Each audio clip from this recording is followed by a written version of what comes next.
ସାଙ୍ଗମାନେ କିଛି ବର୍ଷ ପୂର୍ବରୁ ନା ଲୋକମାନେ ଚାକିରି କରୁଥିଲେ, କିଏ ଗଭର୍ଣ୍ଣମେଣ୍ଟ ଚାକିରି, କିଏ ପ୍ରାଇଭେଟ୍ ଚାକିରି।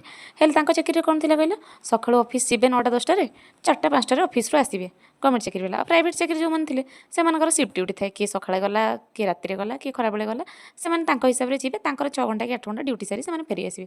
କିନ୍ତୁ ସେତେବେଳେ ଚାକିରିରେ କ'ଣ ଥିଲା କହିଲ, ଯେତିକି ସମୟ ସେମାନେ ଅଫିସ୍ ଯିବେ ସେତିକି ସମୟ କାମ କରିବେ। ଅଫିସ୍ରୁ ଘରକୁ ସେମାନେ ପଳେଇ ଆସିଲେ ଘର କାମ, କି ଘରେ ରହିଲେ ଆଉ ଅଫିସ୍ର ଟେନସନ୍ ସେମାନଙ୍କର ନଥାଏ। କାହିଁକି ନା କହିଲେ ସେତେବେଳେ ନା ଥିଲା ଏ ମୋବାଇଲ୍, ନା ଥିଲା ଲ୍ୟାପଟପ୍, ନା ଥିଲା ଅନଲାଇନ୍ର କାମ, ଏସବୁ କିଛି ନଥିଲା। କିନ୍ତୁ ଏବେ ଯେଉଁମାନେ ଚାକିରି କରୁଛନ୍ତି ସେମାନଙ୍କର କ'ଣ କହିଲେ, ଅଫିସ୍ ଦିନ ଅଫିସ୍, ଛୁଟି ଦିନ ଅଫିସ୍, ଛୁଟି ନେଇକି ଘରେ ରହିଲେ ବି ଅଫିସ୍। ଆଉ ସେମାନେ ଥିବେ ଘରେ, ଫିଜିକାଲି ପ୍ରେଜେଣ୍ଟ ଥିବେ ଘରେ, କିନ୍ତୁ ମେଣ୍ଟାଲି ସେମାନେ ପ୍ରେଜେଣ୍ଟ ଥିବେ ଯାଇ ଅଫିସ୍ରେ କାମ କରୁଥିବେ। ତୁମେ ଯଦି କହିବ ଆଜି ତ ଛୁଟି ଅଛି, ତୁମେ ଗୋଟେ କ'ଣ କରୁଥିବ, ତାଙ୍କୁ ଡାକିକି କହିବ କି ଏଇଟା କରିଦିଅ, ତୁମେ 10 ଥର ଡାକି ସାରିବଣି, ସେମାନେ ଶୁଣି ପାରୁନଥିବେ। କାହିଁକିନା ସେମାନେ ବସିଥିବେ କିନ୍ତୁ ଅଫିସ୍ର କାମ ଚାଲିଥିବ, ମୁଣ୍ଡଟା ଅଫିସ୍ରେ ଥିବ, ତାଙ୍କ ମନ ଘରେ ହିଁ ନଥିବ। ଆଉ 8 ଦିନ ଯଦି ଛୁଟି ନେଇ କିଛି ଗୋଟେ ପ୍ଲାନ୍ କରିଥିବ, କି କୁଆଡ଼େ ଗୋଟେ ସପିଂରେ ଯାଇଥିବ, ସେତେବେଳେ ବି ଚାଲି ଆସିବ କାମ, ଫୋନ୍ ଆସିଯିବ। ଆଉ ହଁ ଛୁଟିରେ ରୁହ କିନ୍ତୁ ଅନଲାଇନ୍ ସପୋର୍ଟ ଦେବ, ଏତିକି ଥିବ। ତା ଭିତରେ କଲ୍ ଆସିଯିବ, ଏଇଟା ଟିକେ କରିଦେଲ, ଏଇଟା ଟିକେ ଦେଖିଦେଲ।